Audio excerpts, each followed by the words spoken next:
Juliet, and today I have for you a word in Romanian and also a true crime case, but of course we are carrying on the Halloween series. So let's start with the word in Romanian, which is dezmembrat. Dezmembrat. Dezmembrat. Well done, guys, you just said dismembered. An elderly Blackpool lady with only a vague memory of a certain event remembers her parents threatening her as a child when she misbehaved with the following words. You keep that up, young lady, and the Flahertys will get you. Shall we dig into the story? A house which was once in possession to three sisters from Ireland, where Forest Gate joins North Park Drive in Blackpool, was quite famous in the local community for being haunted. Children crying could be heard on a regular basis, as well as painful screams of mommy on the upper floors with hurried tiny footsteps in the loft. 1926 was the year of Blackpool's council jubilee, but it was also the year of the coal miners' general strike. On the 1st of May and 2nd of May, around 1 million coal miners were locked out of their mines after the owners had wanted them to work longer hours for less money. So of course there was a dispute and the strike was called by the Trade Union Congress for 1 minute to midnight on 3rd of May. On that same day, in 1926, Charles Kennedy, a respectable young man, joined the Blackpool March, supporting the Great Strike. Approaching Forest Gate, Charles and his friend Christopher Hurd began knocking on doors, trying to, gather support for the strike. But what they saw through the window of the house on North Park Drive sickened them. Three women were beating a defenseless child, slapping and pinching her as she cried out in pain. Seeing this, Charles and Christopher forced open the front door in a desperate attempt to save the child. Ruth, Flora and Emmeline Flaherty were furious at them barging in and threatened to send for the police themselves. The sisters did have an explanation for what the man saw. According to them, the child was disturbed, who required strict discipline. One of the many children the sisters took in after the children's parents were unable to cope with their misbehaviors. Hearing this, Charles and Christopher became quite anxious, thinking that maybe they just overreacted, and they got ready to leave the house.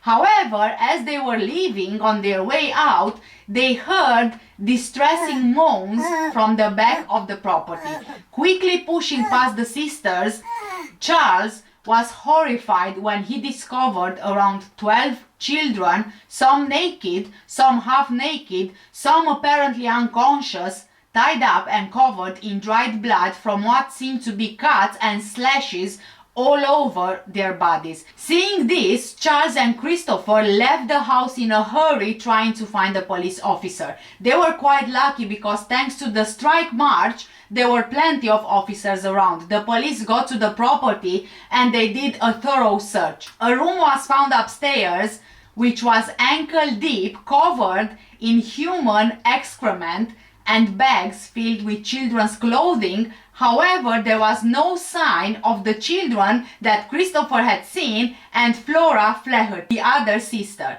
The authorities began an investigation, but as you can imagine, during that time, records were very rarely kept. The sisters, who were apparently nurses, had quite a good reputation, and sadly, later on, the case was dropped.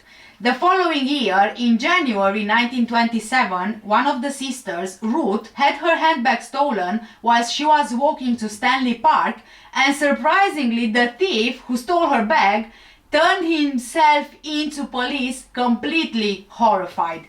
He found in Ruth's handbag a small, pickled human hand.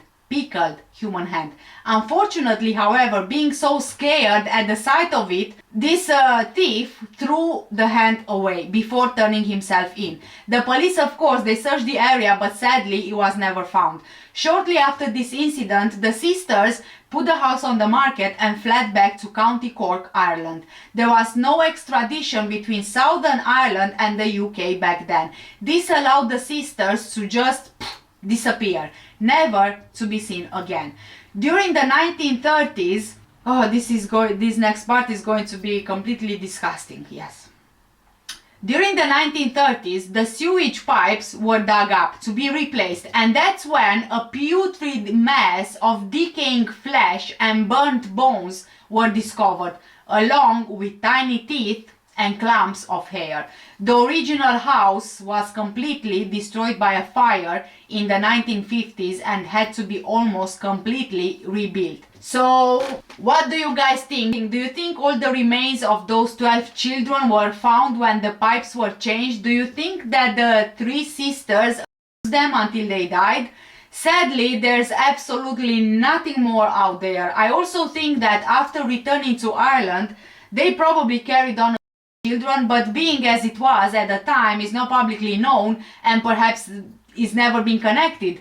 So this is what the elderly Blackpool lady I mentioned at the beginning of my video meant when she said she remembered her parents threatening her as a child when she misbehaved with, "You keep that up, young lady, and the Flahertys will get you." A very short story, but I really think that it's worth getting it out there, because what these sisters did was just completely horrific and quite disturbing, if I'm honest with you. And yeah, like I said, it's a very short story. I don't have any more details than this, so we got to the end of today's video. Please, again, do let me know what do you guys think in the comment section down below. Also, if you are local to the area, if you know more of the story, you can add any extra information in the comment section below this video. Thank you for watching. Take care, stay safe, and I'll see you in the next one. Bye!